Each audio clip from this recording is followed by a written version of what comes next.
Namaskar and good evening to all. A very warm welcome to all our viewers. Welcome to our today's evening session of the Virasat Talk program being organized by the Buddhist Heritage Research Institute of Heritage Society.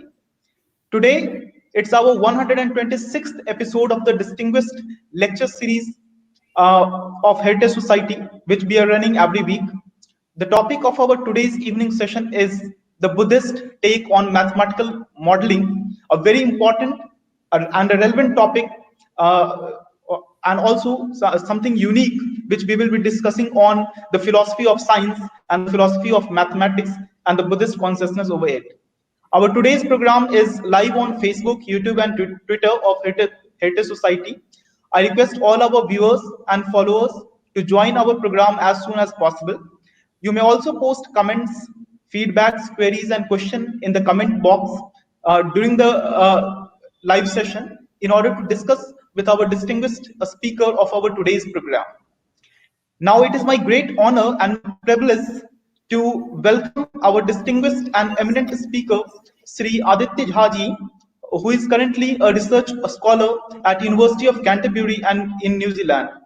He is also a visiting research student at London School of Economics, and he has in the past carried out several research work in the region of Bihar. He is also associated with the prestigious Nalanda University, being currently being built up in the Rajgir, close to the ancient Nalanda Mahavihara. Shri Aditya Jha ji has also published several research works in reputed national and international journals.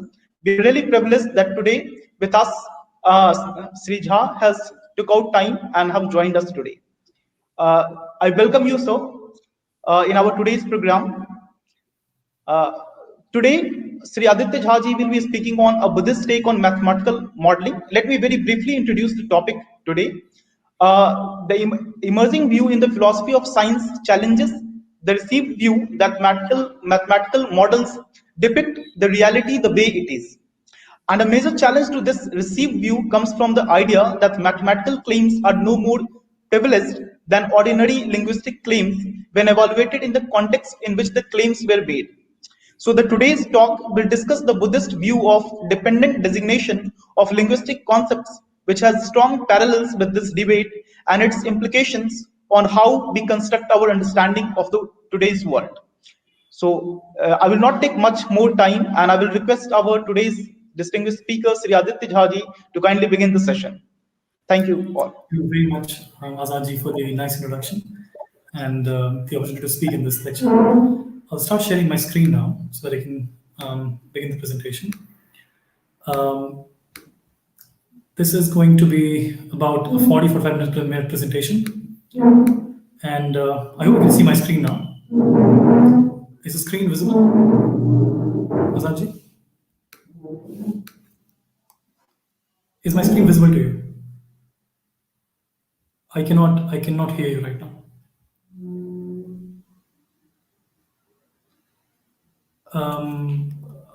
Just 1 second.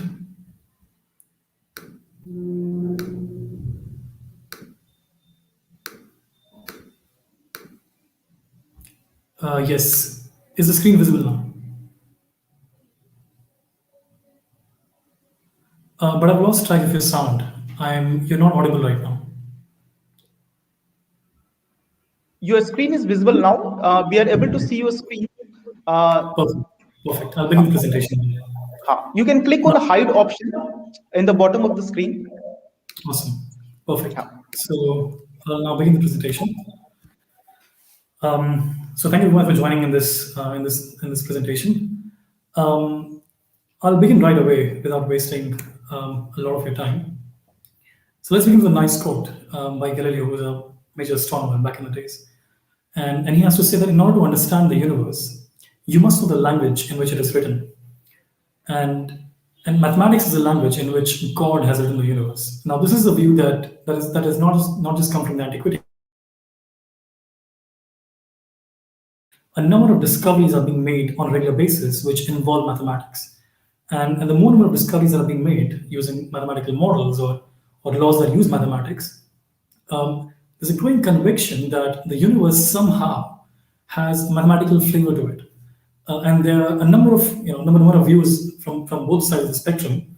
One who say that maths is just a nice tool to describe the world. It's a nice linguistic inferential tool.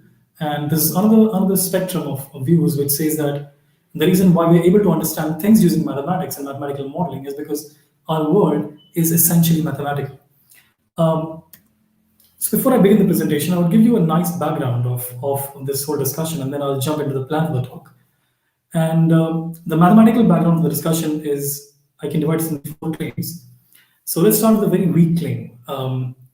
Weak claim in a metaphysical sense. I'll discuss what is metaphysics. I'll discuss what these claims stand for really. The weaker claim is that mathematical truths are mind-independent truths. For example, 5 plus 2 equals to 7, or area of a circle is equals to pi r square. I'm trying to keep this talk as general as possible so that every of you can grasp it without your rhetorical training back in the academy. The reason why these are called as mind-independent truths is because they hold without any observer. So if tomorrow all the earth is going to collapse, 5 plus 2 will still be equal to 7, right? And same goes for the area of the circle.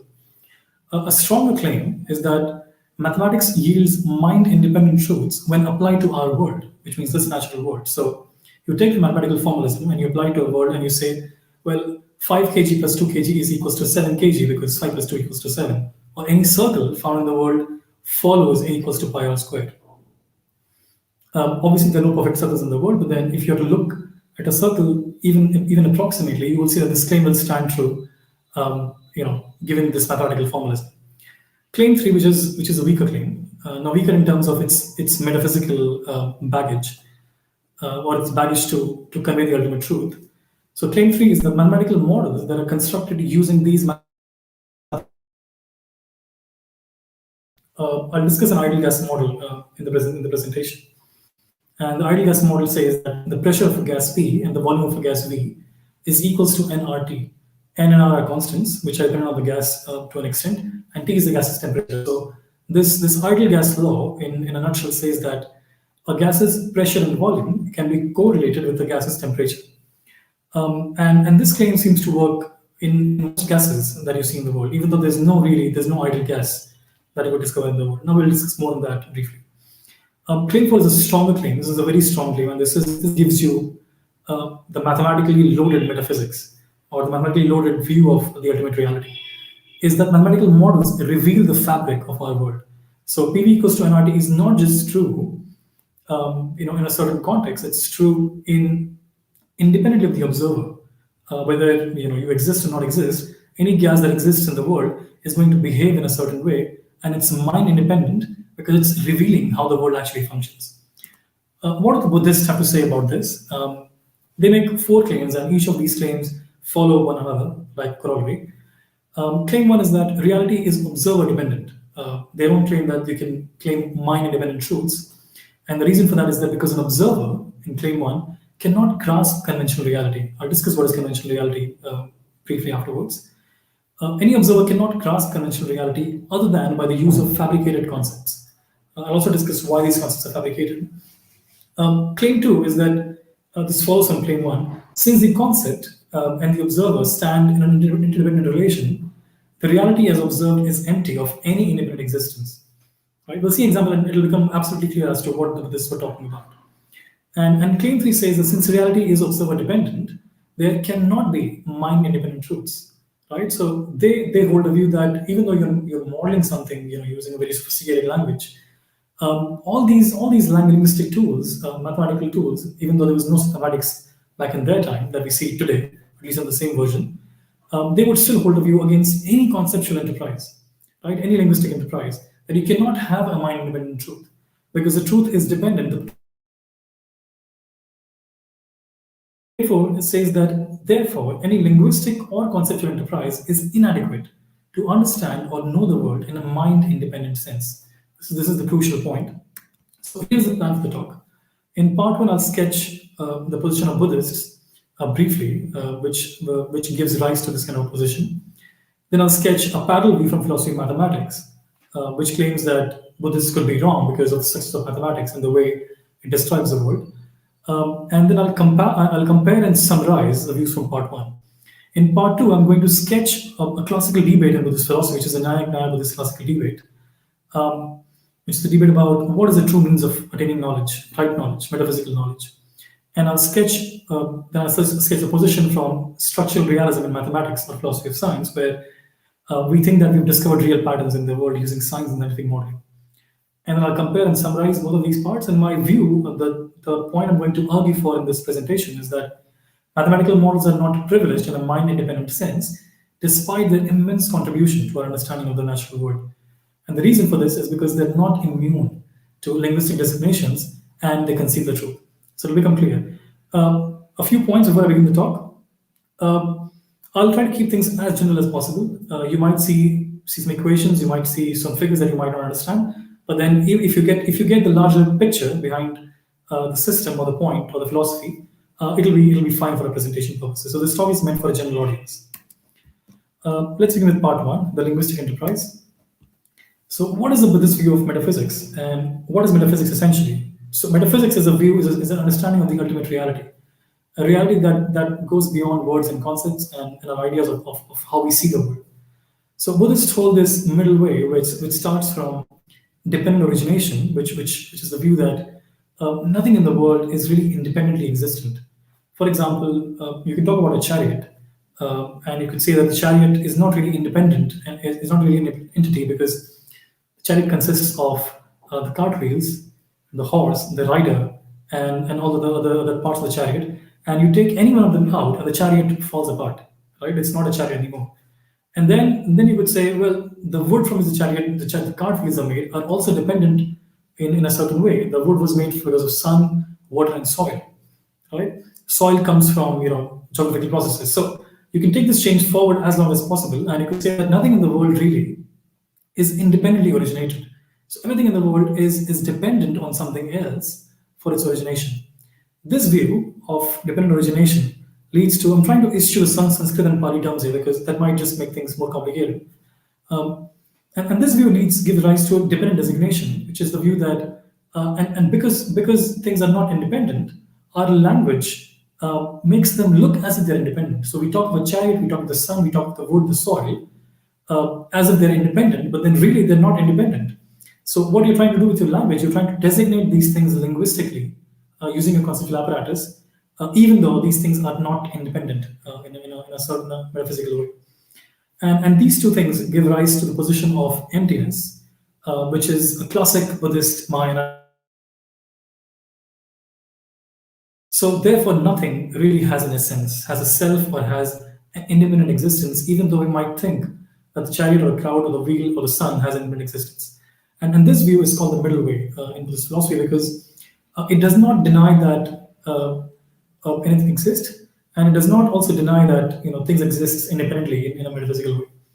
So why is this important? It's important because of mainly 2 points. Is dependent origination holds between objects. So just I described the sun, the soil, the wood are in sort of a very complicated relationship. So a metaphysical view of how we understand all these objects. The view of dependent origination is applicable to those objects. So a metaphysical connotation of how the world actually is, and it's very core, right? You might discover quantum phenomena when you look into wood and soil, but then we don't really see from our eyes. Dependent designation therefore holds between the object and our awareness. How do we look into the world? How do we understand the world, right? So these terms are going to occur frequently in the presentation. Our epistemology is a study of knowledge, and metaphysics is the study of ultimate reality. And therefore, the first principle of dependent origination eliminates any metaphysics of causality. Any view where you say that entity A gives rise to entity B, hence entity A is real, hence B is also real, right? This whole metaphysics is eliminated because you can understand this whole causal principle in a conventional way. You don't have to grasp these concepts to be able to understand how these concepts actually work. The second view exposes the futility of any linguistic designation and thereby denies the possibility of conceptual knowledge. Now we'll come to this point shortly. So in Buddhist metaphysics, truth is categorized into two major categories. Now, these are not really categories, but then to understand, we must divide into certain compartments so that we grasp what is being said. Truth is categorized into two categories. One is the conceiving or conventional truth. As I just discussed, the sun is much more than what we see. It's not really independent, but then we see it as an independent entity. We talk about it as an independent entity, and then there's the ultimate truth. The ultimate truth is beyond grasp from language. Let me take an analogy as to what do I mean from the classical and quantum world analogy. If you look at the classical world, if I'm throwing a ball on a wall, the ball goes to the wall, hits the wall, comes back. A physicist who's sitting in the room will describe this motion as there being a ball of mass n, has a certain velocity going to hit the ball. The ball exerts a force back on the ball, and the ball comes back. Right? In this whole description, there are a number of metaphysical presuppositions that the scientist has taken. One is that there is an independent force on the ball exerts a reaction, and that the ball is an independent entity. So there are a number of untested postulates, and because this model works, he says that well, there's really a force that is acting on the ball, right?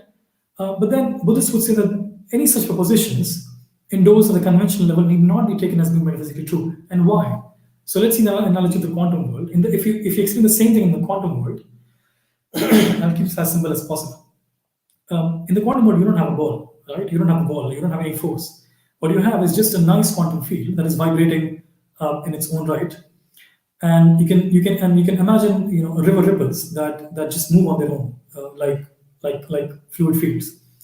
So when a ball is hitting the wall, you would explain this not by using forces and there being an independent ball. You would explain this by using the vibrations in quantum fields. The ball is hitting the wall because the quantum field is disturbed. The ball is coming back from the wall because the quantum field is disturbed and sort of pushes the field back again, right? So the metaphysical way of understanding this might not be how conventional way understands this truth as well. So Mulakarika, which was a major text given by Nagarjuna, says that the ultimate truth cannot be therefore grasped by language. It's just not possible. And Kumarila, who was a major critique of Buddhist philosophy, he said that, well, I don't think that's true.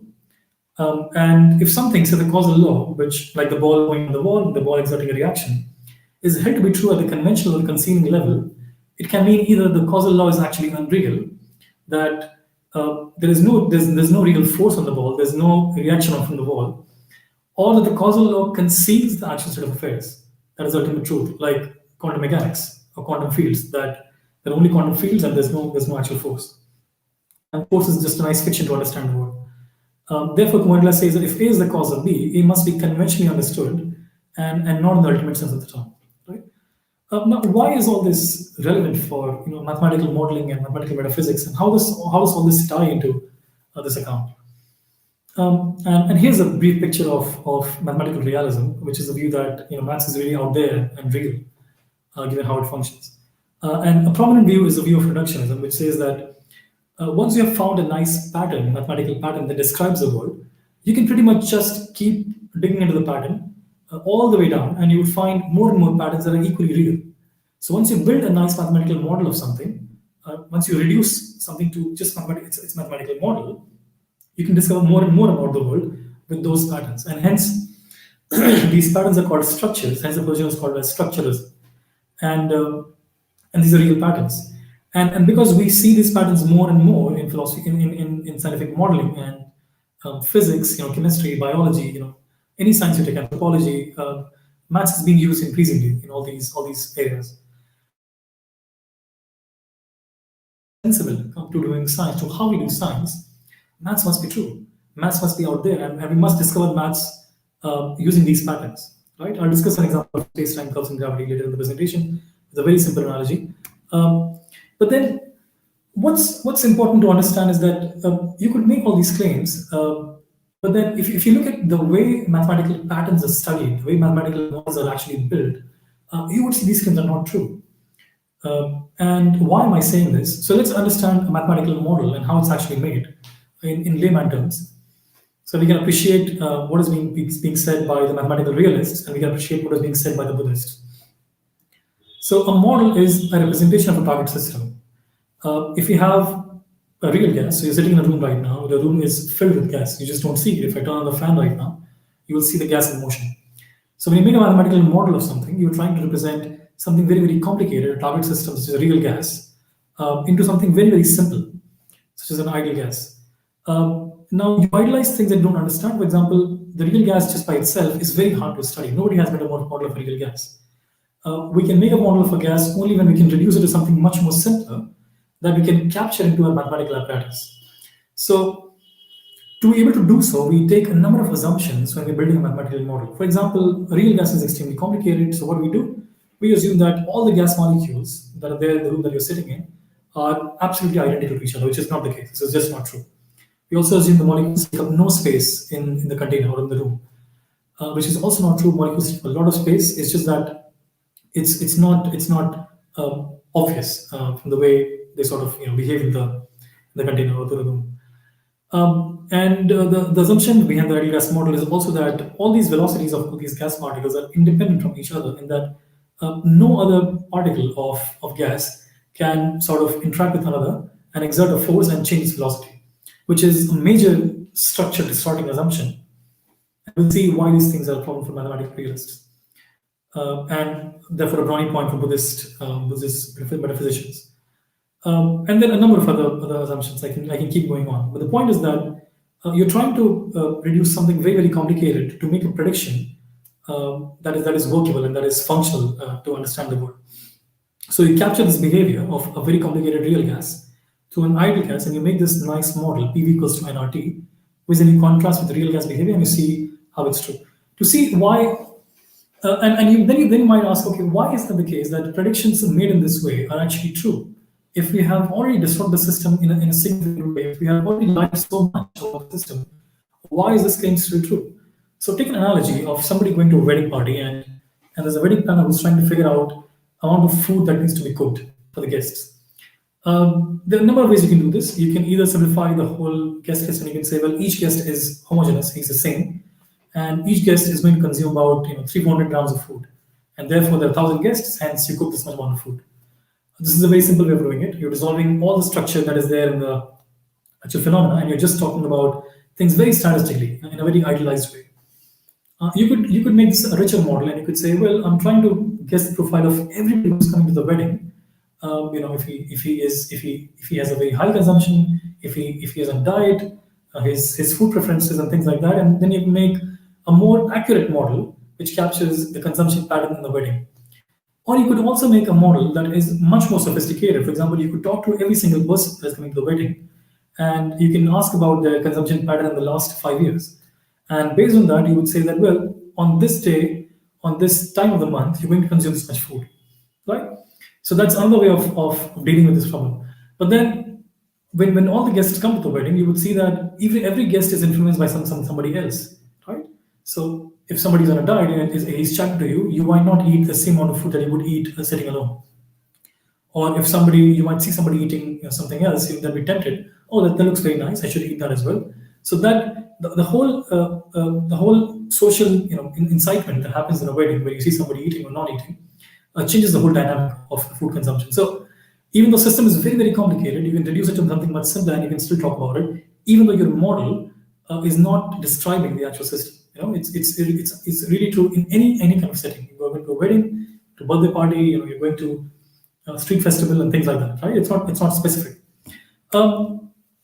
So what's a takeaway from this whole exercise of modeling is that when you make a model of something very, very complicated in the world that is hidden from us, given its true nature, you start from this 4-step model. You first abstract. You take out all those details that are not important to the phenomena, and then you construct a nice model of it, PV equals to nRT. The problem is that the abstraction has no universal criteria. There's no scientific criteria based on which you can say, I'm going to remove only this much detail from the system, and this model that remains is really scientifically valid because there's a rational criteria to do this. There's no way you can figure out the abstraction process. Once you have a model based on this abstraction process, you start deriving facts from the model using mathematics. Here as well, the choice of the mathematician or scientist comes into play. You can derive things using discrete mathematics, using using continuous mathematics. You can use calculus, you can use probability, and just to say. So with the same model, you can derive things in a number of ways, which will be equally valid. But then the result that is going to come out from these different ways is going to be different in each case, and depends on the person who is doing the derivation from the model. And then once you have this model, once you have this derivation, you're going to interpret it back and you say, well, here is my mathematical result, and here is how it ties to the world. The problem in this whole process is that none of them are actually strictly scientific, except the derivation from the modeling, which is based on pure mathematics. And then once you have a nice interpretation of the model, then you understand the model using deviations from idealizations. What do I mean by this? So say I somebody asked me, why did you leave living in the Himalayas? And I would say, well, the explanation that I'm going to give is that I live in the Himalayas because it's not my ideal place, right? So I have just constructed an ideal place in my mind, which doesn't exist in my mind or anybody else's mind. It doesn't exist metaphysically, but then the fact that something is my ideal place is important to explain something back in the real world, right? So same goes for real gas. The real gas, the ideal gas is very different from the real gas, and the ideal gas is going to give a nice prediction, and you would always see that the real gas differs from this behavior by 5-10%, right? But then you can say, well, the ideal gas should behave like this, and the real gas is deviating by 5-10%, which is understandable, right? So you interpret or understand the real world based on how something deviates from an ideal thing that does not really exist, right? So it is not really clear to me, at least, why the idealized model should be hooked to this world in a metaphysical way or in the ultimate sense, when explanations can be generated by idealizations and deviations from idealizations. And if abstraction is based on mathematical presuppositions, which are a lot in number, and which already impose a certain structure on the system. So when you're talking about the ideal gas, you've already imposed a lot of the conceptual baggage that you have on the gas system. So there's this emerging view in philosophy of science which says that when you're modeling something, the model is just not valid. The model only stands valid when you put it into a right context and you say, who made the model? Why was the model made? What was the purpose of the model? And what is the setting in which the model generates the prediction? Right? So you have an intuition as to how the model functions. So you combine the model and the intuition, and then you say, well, this is a nice linguistic statement that describes what is happening in the real world. And then you say, well, this is good realism, right? This is a good realist position. But if you diagnose intuition from the model and you say the model is a mind-independent entity that just exists out there in the world, that's just not true, right? It's bad realism because that is not how we just saw. That is not how the model functions. So emerging view says that we must move beyond this conception that you have to have something really real, metaphysically real, to be able to explain something in the world. And fiction, nicely constructed, well-chosen fictions, which Elgin says, a professor at Harvard, she says these are felicitous falsehoods. So we construct these representations, these models, which are inaccurate, but they're very, very valuable because the falsehoods they contain are well chosen. Right? They're chosen based on certain context. So as an observer who looks at the system, he creates this very nice model, which is based on his idea of the model. He puts a lot of assumptions on the way. So there's a model, there's observer, assumptions on the way. This whole enterprise, which I call the linguistic enterprise, is what you call as a scientific understanding of the phenomena. And it is not really clear to me, at least, how you can claim this is mind independent. So I'll summarize the panels for part one. So I've established half the claim here. Mathematical presuppositions that are based on abstractions and assume structure and multiple idealizations are synthetic because we're constructing it the way we see the world. Explanation based on synthetic entities is a cognitive activity, which means that you are doing it, and you're doing it as to how it suits you or what do you want from the activity.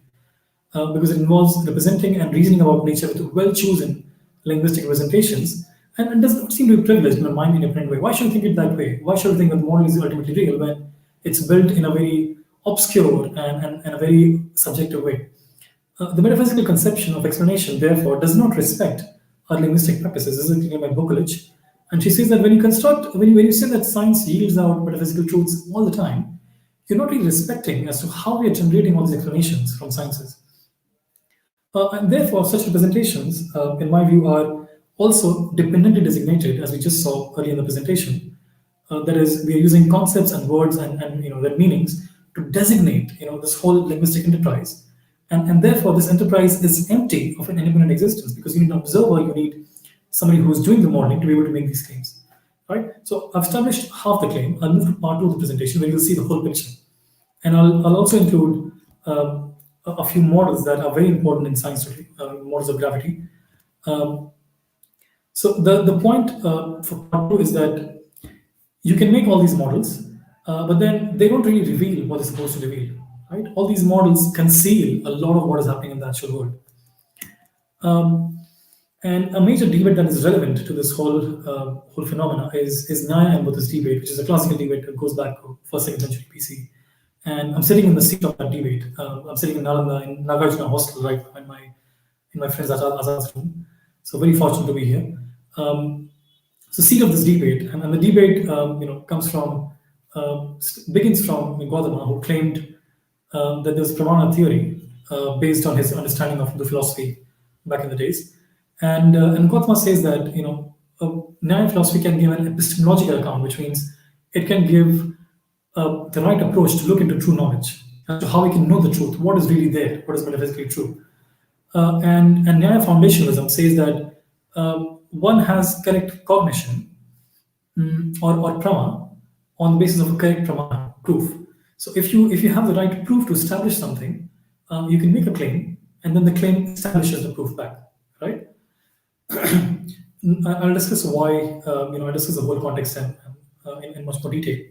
Nagarjuna, who established very influential school in Buddhist philosophy, the Madhyamaka school of philosophy, which emphasizes on independence of all objects. He refutes the view of Gautama. We just saw his philosophy back in.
Due to some technical reasons, our speaker is disconnected. He is joining us back. He will be with us in 1 minute.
So we're sorry for the brief interruption that happened because of an internet lapse. So I'll share my screen again and I'll begin the talk um, once more. Give me a few seconds and then you'll be able to see. Okay, good. Is my screen visible now? Okay, great. So we were here, we Screen were is visible on, now. perfect, thank you. We were here on Nagarjuna's objection to this whole Pramana view. That is a Pramana that is established by knowledge. Um, so Nagarjuna objects to this whole enterprise of having a means of knowledge that is justifying what is true and what is not true.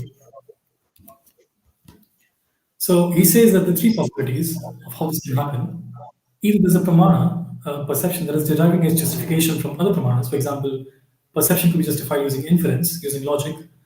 But then there's a problem with that. How do you justify inference? It's an infinite recurrence, right? Because you can't justify any pramana independently because there's no pramana that is independent. Or you could say pramana is validated by prameya, which is the object, but then it goes in the same regress as to how do you know the pramana is true. Or you could say pramana and pramaya are validating each other. So my perception is validating this orange, and back forth. But then he denies that this view gives you anything metaphysically useful.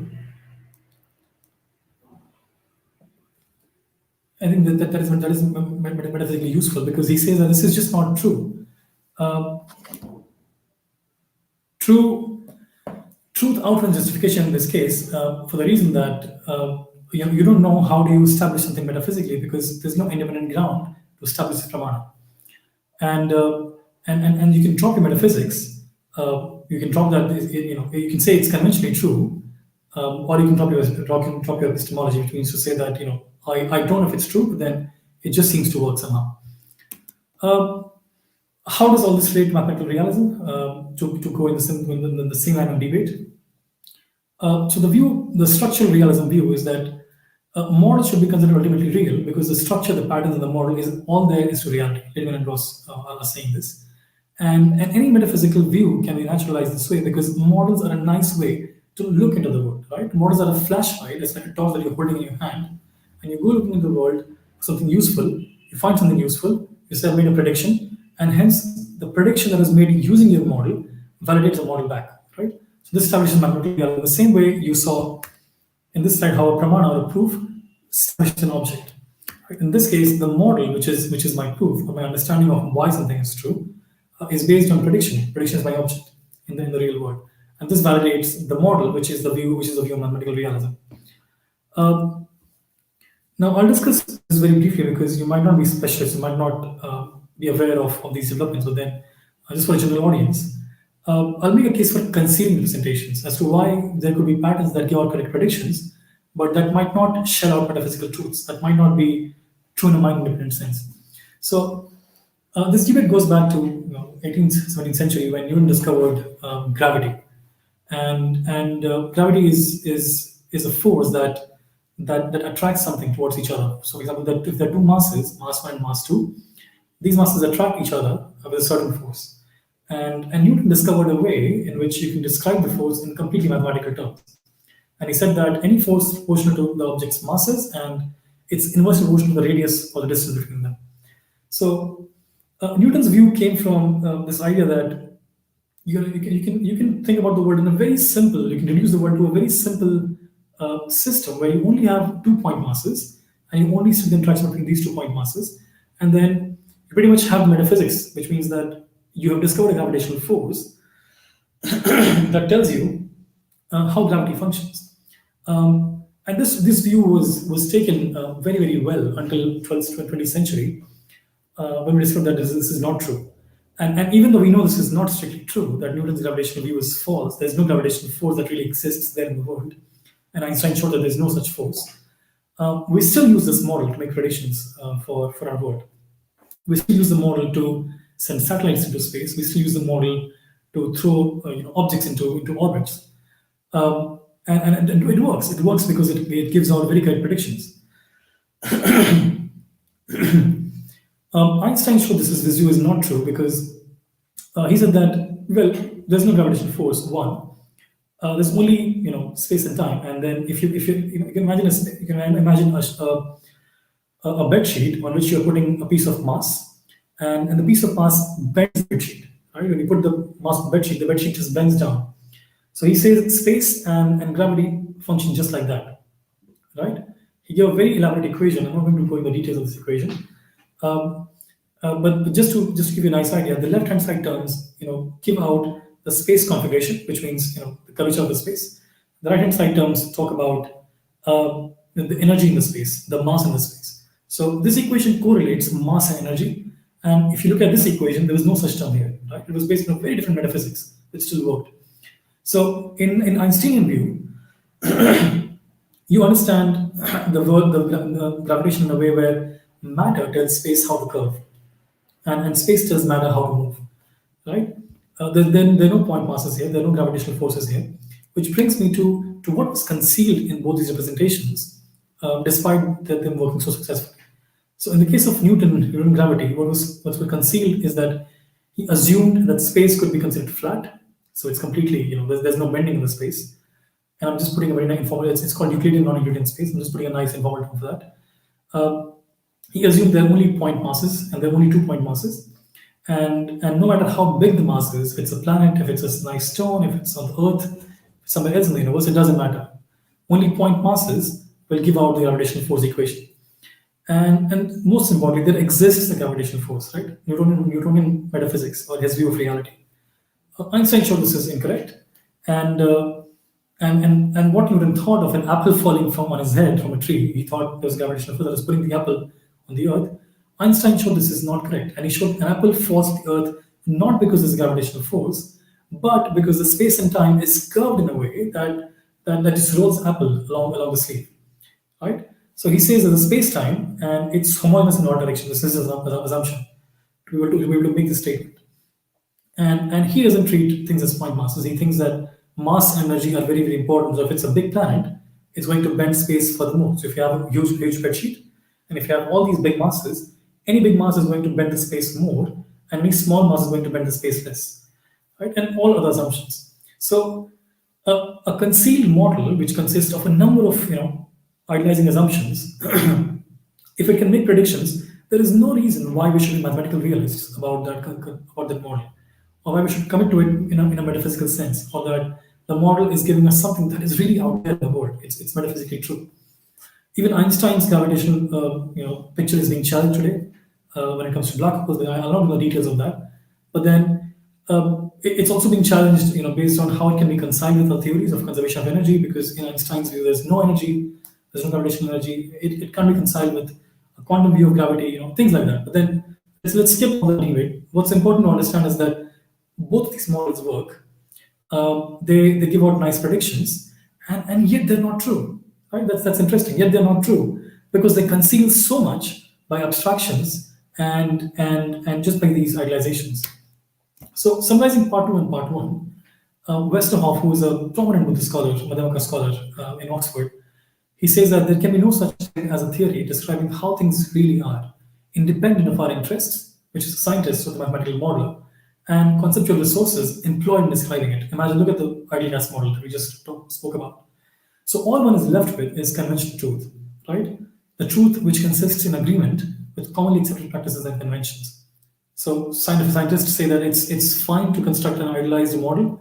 It's okay to lie about the gas. It's okay to lie about gravitation because it just works, right? But we see that even though that all that works, it functions as a nice predictive tool.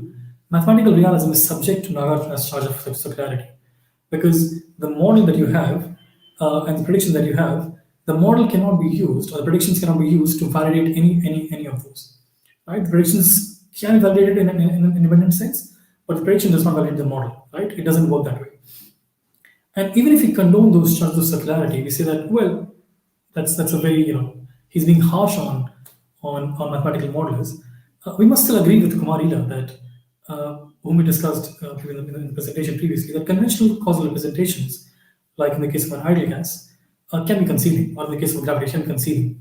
You can talk about models, but then they conceal so much that is happening beneath the model, right? And we need not speak about everything that is happening beneath, or metaphysical truths, to be able to give out something useful, or a prediction that is useful. So concealing representations, though useful, therefore fail to capture the ultimate truth. And conventional representations are therefore dependently designated. They're empty. They don't have an independent existence, and thus don't deserve to be considered as mind-independent truths. And therefore, ultimate truth remains elusive to mathematical claims. I'll conclude the presentation with two quotes. One comes from Albert Einstein, and he was somebody who didn't really agree to this whole mathematical plan. He said that we discover, when I'm building these equations, I'm trying to build castles in air. These equations they work. It's not true. So pure maths, in his way, is just a poetry of logical ideas. And a properly humble epistemic attitude, as per Stephen French, should be to leave one agnostic about something that we don't really know. Um, and with this, I'll conclude the presentation, and I hope this was able to give you a brief summary as to how the Buddhist world interacts with the mathematical world and why Buddhist philosophy is still relevant to our modern discoveries. Thank you very much. I'll stop sharing my screen.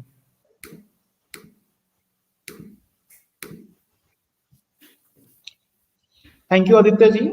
Thank you for your very interesting, informative presentation on such a very important topic.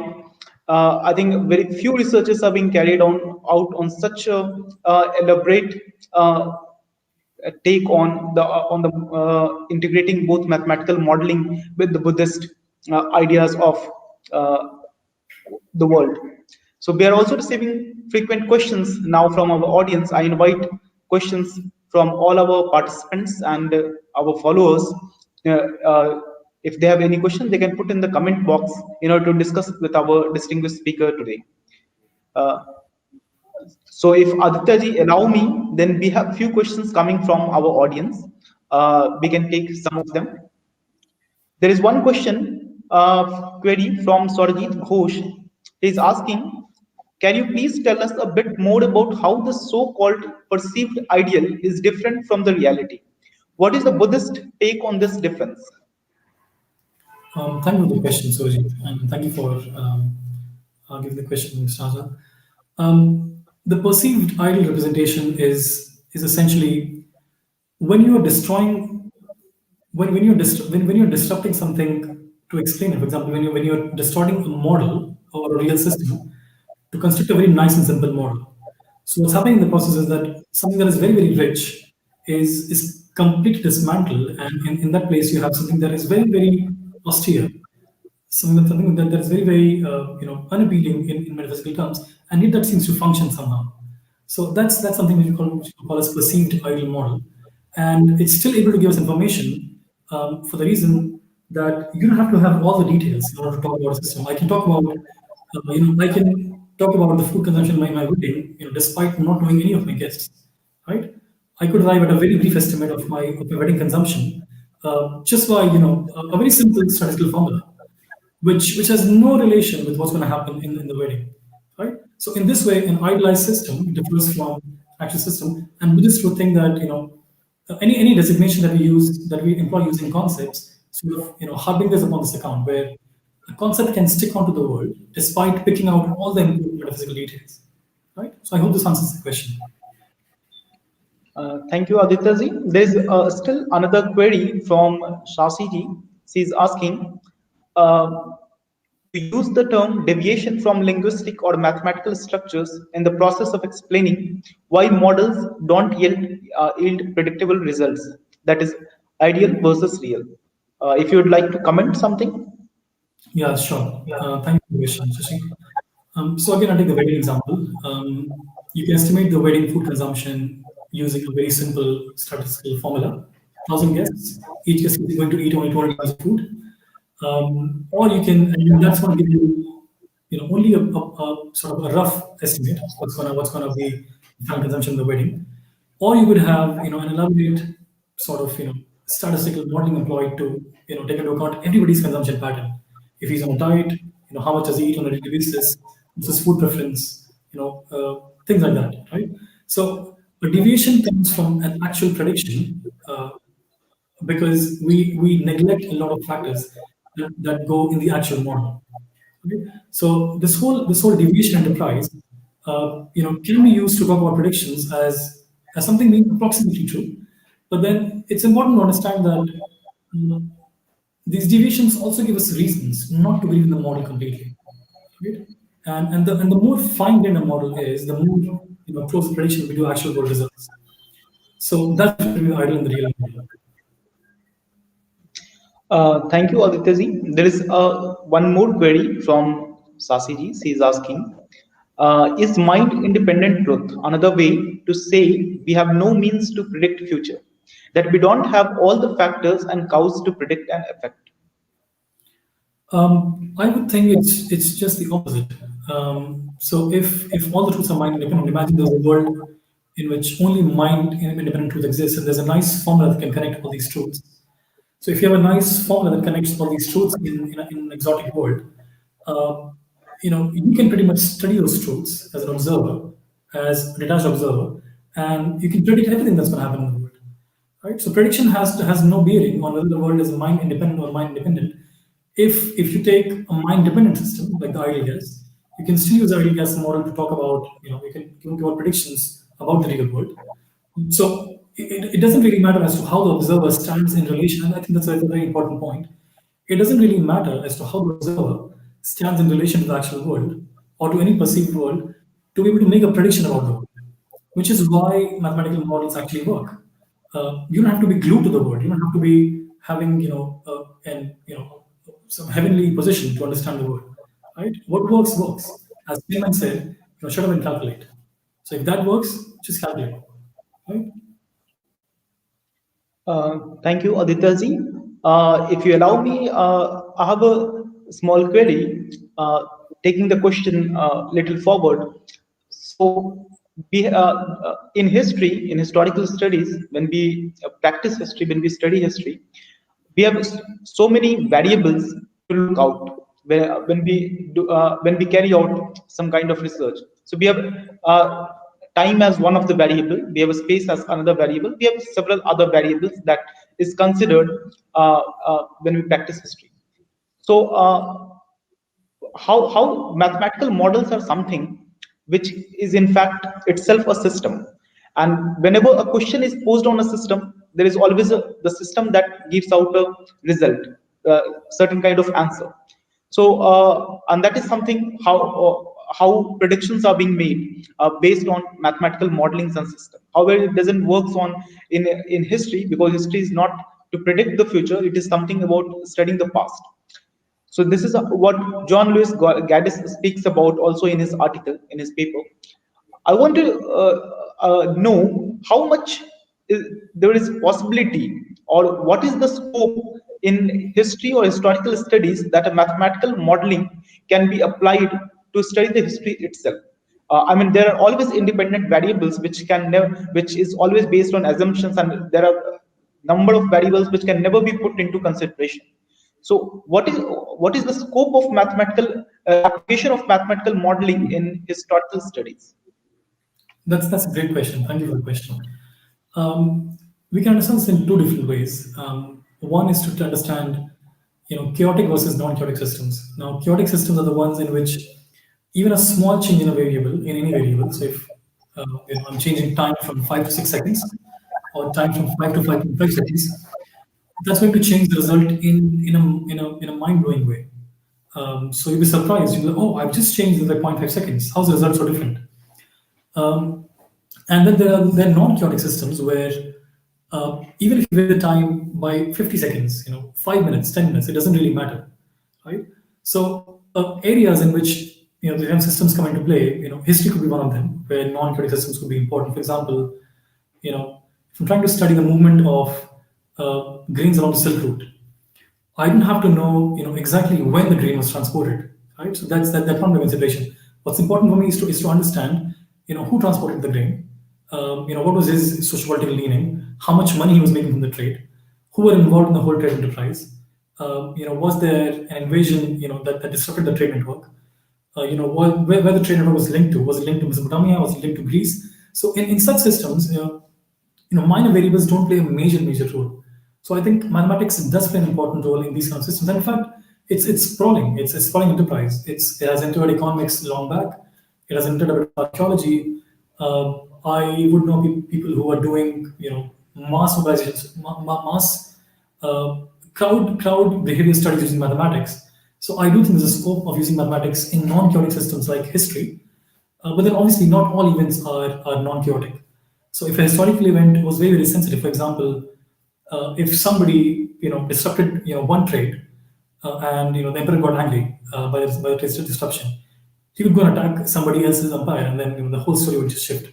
So we need to understand that there are certain limitations as to how we can use mathematical model in these systems. And once we understand that, we can do it on a case to case basis, but nothing too general in my view.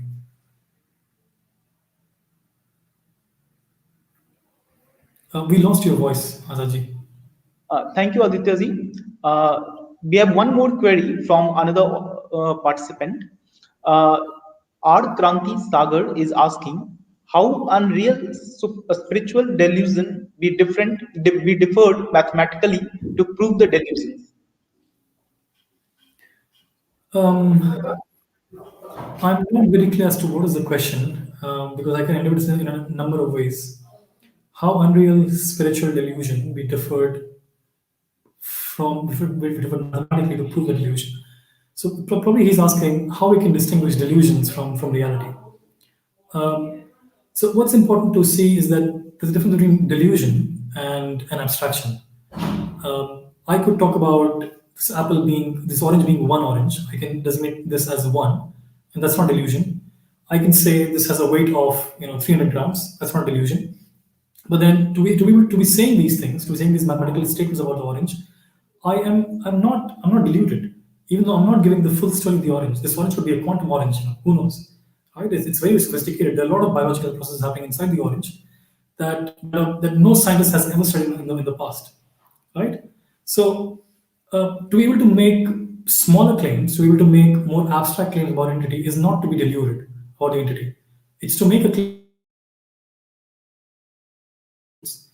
A delusion is something that is strictly false, right? It's not abstract. It's not abstract. It's not idealization. It's not abstraction. It's just false. And why certain spiritual truths could be false or true? It depends on a case to case basis. I would say I'm not endorsing a spiritual view of the world, but then um, we have ways to understand the world, right? One way is to look at the world through mathematics or science. One way is to look at the world through perception. One is to look at the world through logical reasoning. But then who says that these are the only ways in which you can understand the world, right?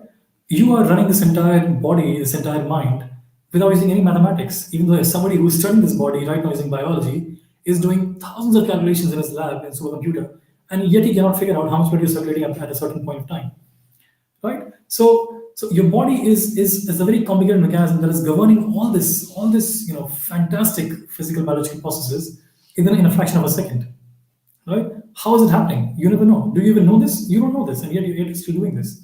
So somebody could say there's a spirit that is controlling all this, and I can't refute that statement, just because I'm studying mathematics, I'm studying philosophy. So I think it's hard to separate delusion, in that way. So one attitude we can adopt is that let's not just embrace mathematics or logic or perception as the true means of knowledge. Let's embrace everything that seems congenial to our pursuit.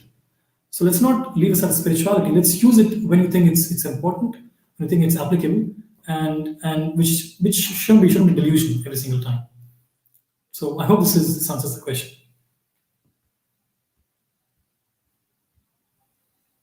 Thank you. Thank you, Aditya ji. Thank you for your comments.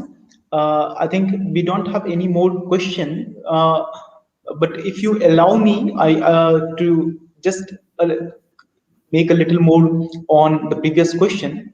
You have also explained about how the abstraction itself, the idea of abstraction. I mean, any mathematical modeling is based on certain presuppositions.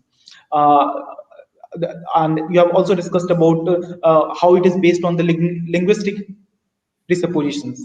So this kind of presuppositions from the beginning leads to a kind of creation of a certain kind of structure that is what is a modeling. And then modeling lead, when a mathematical modeling is created, that leads to a kind of certain derivation, and then derivation is interpreted in number of ways. And in all this, you have also explained about the metaphysics. If I understood correctly, so where is the how much spiritual idealism? I mean, the, when we talk about mathematical modeling and when we talk about the Buddhist consciousness and other things, uh, how much spiritual idealism as well as certain belief systems along with uh,